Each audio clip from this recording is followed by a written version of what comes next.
For the last 5 centuries, a specific lethal blueprint has dismantled every global titan to ever walk the earth. As we navigate 2026, the United States isn't just flirting with this trajectory, it is tracing the lines with haunting precision. It is as if the ghost of history is directing a play we've seen before, yet the lead actors have refused to read the final script. To understand the gravity of our current moment here, at the economic of fallen empires, we have to look at the wreckage left behind. Consider the Spanish crown in the 1500s. They held a virtual monopoly on the planet's gold and silver. Their infantry was the terror of the continent, and the Spanish real was the heartbeat of global commerce. Yet in less than a century, that mountain of wealth vanished. Spain declared bankruptcy 4 times, tumbling from a world shaper to a secondary relic, never to grasp the reins of power again. Fast forward to 1914. The British Empire was a colossus draped across every corner of the map. The pound sterling was the lifeblood of international business, and London was the center of the universe. Within 40 years, that grandeur evaporated. The empire fragmented, the currency buckled. The once mighty rulers became a junior partner to the very colony they once governed. Then there is the Soviet Union.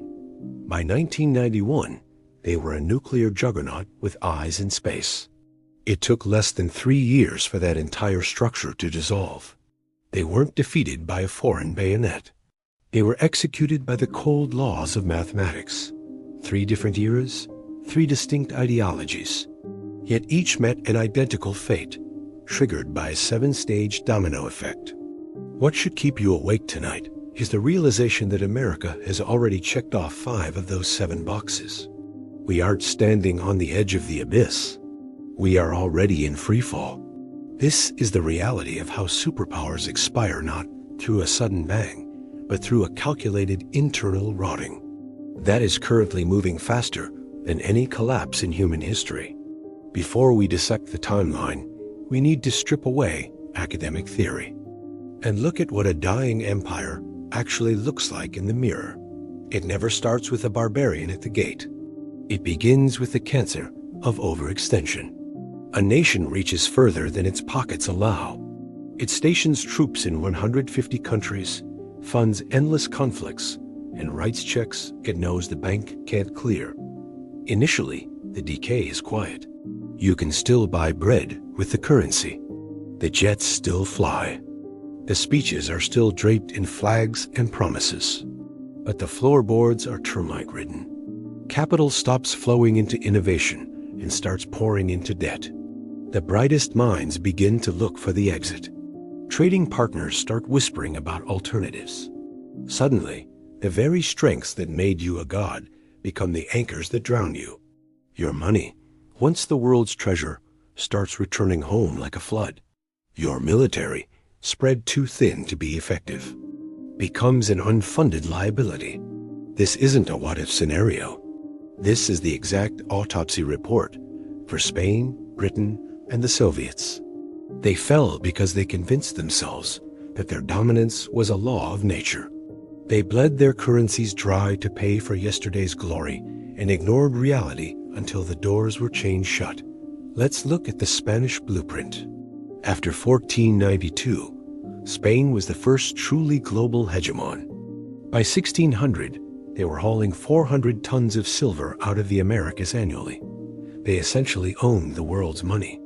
But King Philip II spent every cent on stage 1, military overreach. Spain was fighting the Ottomans, the French, the Dutch, and the English all at once. Defense spending consumed over half of the national budget, and it still wasn't enough. So they moved to stage 2, debasing the money. Since taxes couldn't cover the wars, they started diluting their silver coins with cheap copper. The face value stayed the same, but the inner value died. By the time they hit stage 3, the debt spiral, they were borrowing from every banker in Europe. They defaulted on their debt 4 times in 40 years. Each time they promised to fix it. Each time they just printed more. The most tragic part was stage 4, the death of productivity. Because Spain had unlimited silver, They stopped making things. Why farm or build when you can just buy it from the Dutch or the French? Wealth flowed through Spain like a pipe, leaving nothing behind but debt. When the mines finally slowed down, the pipe ran dry and the empire was a hollow shell. By 1700, they were culturally rich but geopolitically irrelevant, a trend we analyzed deeply at the Economic of Fallen Empires. Britain followed the same script 300 years later. In 1900, they ruled a quarter of the world. The pound was the global anchor, but the cost of maintaining a global police force was crushing. When World War I hit, they spent $40 billion, over $1 trillion in today's money, and turned from the world's lender into the world's biggest borrower. By 1931, the pound was so overvalued that Britain had to abandon the gold standard. Their currency lost 25% of its value in a heartbeat. After World War II, the debt was larger than their entire economy. They had no choice but to let the empire go. India, Africa, the Caribbean, all gone. The crown jewel was sold to pay the bills. The pound, once worth nearly $5, eventually struggled to stay above $1. Even the Soviet Union, despite its massive nuclear arsenal, couldn't fight the math. They spent 20% of their GDP on the military, trying to keep up with the West while their factories produced garbage. And their farms failed to grow grain. When oil prices dropped and they ran out of real money to buy food, the entire system snapped. It took only 900 days for a superpower to go from eternal to non-existent. Now look at the mirror. Our military budget is $850 billion, more than the next 10 nations combined, and we are still struggling to recruit and maintain our equipment. Check. Stage 2. Debasement. Since 2000, our money supply has grown by 400%. We've printed $6 trillion since 2020 alone. We aren't mixing copper into silver. We're adding zeros to a digital screen. The dollar has lost 98% of its value since we left the gold standard. Check. Stage 3. The debt spiral. We owe $39 trillion. We are now spending more on interest payments than on our entire national defense. We are borrowing money just to pay the interest on the money we already borrowed. Check. Stage 4. Loss of productivity. We've outsourced our heart. We design apps and trade stocks, but we import our steel, our medicine, and our electronics from the very rivals we are trying to contain. Check. Stage 5. Social decay. Trust in our systems is at an all-time low.